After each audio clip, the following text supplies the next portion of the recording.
How to create an Instagram account. Hey everybody, welcome back to our channel. In today's video I will guide you through the steps on how you can create an Instagram account, so make sure to watch the video till the very end.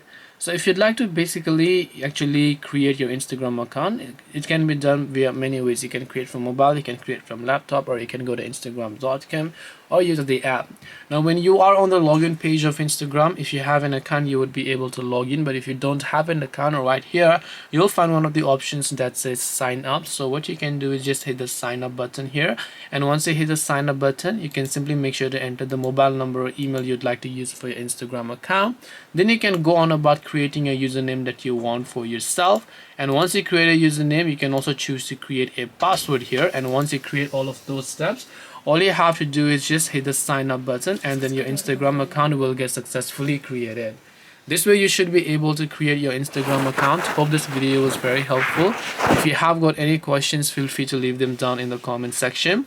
Thank you very much for watching till the end of this tutorial, and see you soon in our next video.